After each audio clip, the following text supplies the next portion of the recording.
مفتی صاحب، میرا سوال یہ ہے کہ قضائے عمری کس وقت پڑھنا چاہیے اور اس کی نیت کیا کرنی چاہیے اور کیسے پڑھنی چاہیے؟ اس کا ذرا طریقہ آپ بتا دو گے تو آپ کی مہربانی ہوگی۔ میں محمد ریاض رنگریز ہندوستان سے، انڈیا سے، اور میں رہنے والا ہوں گجرات والوڑ سے۔ میرا نام ہے محمد ریاض رنگریز۔ تو ذرا مفتی صاحب اس کا مسئلہ ذرا بتا دو، ٹھیک ہے نا؟ جزاک اللہ۔ دیکھیں، قضائے عمری جتنی نمازیں آپ کے ذمے باقی رہ گئی ہیں وہ تمام نمازیں شرعاً ضروری ہیں۔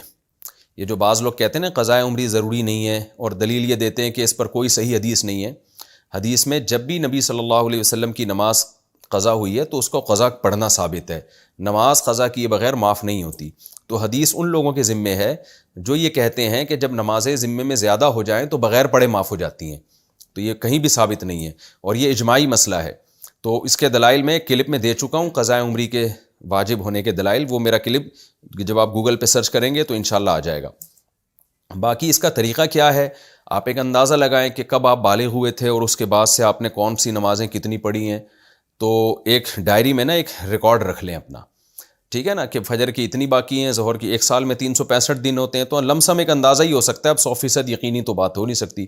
تو فجر کی عام طور پہ لوگ کم پڑھ رہے ہوتے ہیں، باقی نمازیں زیادہ پڑھ رہے ہوتے ہیں، تو فجر کی اتنی، ظہر کی اتنی، عصر کی اتنی، مغرب کی اتنی، عشاء کی اتنی، اور وطر چونکہ واجب نماز ہے، حدیث میں آتا ہے کہ ان اللہ زادکم صلاۃ علی وہی الوتر، اللہ نے ایک اور نماز کا اضافہ کیا ہے اور وہ وطر ہے۔ ناصر الالبانی رحمہ اللہ نے اس حدیث کو صحیح قرار دیا ہے، اور اس کے اور بھی بہت سارے دلائل ہیں جس سے پتہ چلتا ہے کہ وطر بھی ایک لازمی نماز ہے۔ تو اس لیے احناف کے ہاں اس کی قضا بھی واجب ہے، اور نبی صلی اللہ علیہ وسلم سے اس کی بہت زیادہ تاکید منقول ہے، یعنی واجب درجے میں آپ صلی اللہ علیہ وسلم نے حکم دیا وطر پڑھنے کا۔ تو اب یہ ہے کہ فرض تو نہیں ہے ظاہر ہے 5 نمازوں کی جیسی، لیکن وطر اتنے ہلکی بھی چیز نہیں ہے کہ اس کو عام سنتوں کی طرف قرار دے دیں، تو وہ بھی واجب کے درجے میں ہے۔ تو اس کا طریقہ یہ ہے کہ آپ نے ایک ڈائری میں نوٹ کر لیا کہ بھئی میرے ذمہ فجر کی اتنی، ظہر، اچھا فرض پڑھنے اور وطر پڑھنے، سنتیں نہیں پڑھنی۔ اب آپ نے کیا کرنا ہے کہ جب آپ فجر پڑھیں گے تو آپ یہ دل میں نیت کریں گے کہ میرے ذمہ فجر کی جتنی نمازیں باقی ہیں ان میں جو سب سے پہلی نماز ہے میں وہ پڑھ رہا ہوں۔ وہ پڑھ لی اور آپ نے ڈائری میں ایک نماز کاٹ دی، تو وہ پوری ہو گئی۔ لکھنا ضرور ہے، یاداشت پہ نہیں چلنا، ورنہ ساری زندگی آپ کنفیوز رہیں گے۔ پھر جب آپ ظہر پڑھ رہے ہیں تو میرے ذمہ ظہر کی جتنی نمازیں ہیں ان میں جو سب سے پہلی ہے میں وہ پڑھ رہا ہوں۔ تو اسی طرح یہ سارا جتنی نمازیں جب چاہیں پڑھیں آپ، اس کا کوئی ٹائم متعین نہیں ہے، بس سورج نکلتے ہوئے اور جو زوال کا وقت ہے اور سورج غروب ہوتے ہوئے، ان 3 ٹائم پہ نہیں پڑھنی، باقی جب چاہیں پڑھیں۔ فجر کی نماز کے بعد بھی پڑھ سکتے ہیں، عصر کے بعد بھی پڑھ سکتے ہیں، اور جو نماز جس ٹائم پہ چاہیں پڑھیں آپ، کوئی ٹائم متعین۔ جب قضا ہو گئی تو اب کوئی ٹائم متعین نہیں ہے۔ تو اب جب دوبارہ آپ فجر پڑھیں گے تو بھی یہی نیت کرنی ہے، بھئی میرے ذمے فجر کی جتنی نمازیں قضا ہیں ان میں جو سب سے پہلی ہے میں وہ پڑھ رہا ہوں، کیونکہ جو آپ پڑھ چکے ہیں وہ تو ذمے میں رہی نہیں نا۔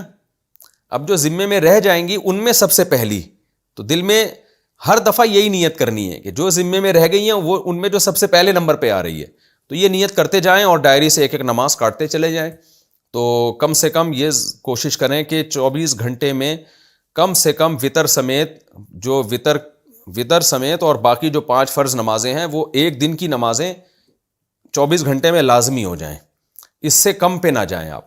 اور پھر بھی اگر نمازیں کمپلیٹ نہ ہو سکیں تو پھر ایسی صورت میں وصیت کر دینی چاہیے، لیکن اللہ نے چاہا تو انشاءاللہ کمپلیٹ ہو جائیں گی۔ ہم نے تو ایسے بھی اولو العزم لوگ دیکھیں کہ 70 سال کے بعد ان کو توبہ کا خیال آیا اور انہوں نے ساری زندگی کی جلدی قضائے نمازیں لوٹائیں ہیں، انہوں نے پوری نمازیں کمپلیٹ کی ہیں، انہوں نے، ایسے لوگ بھی ہیں۔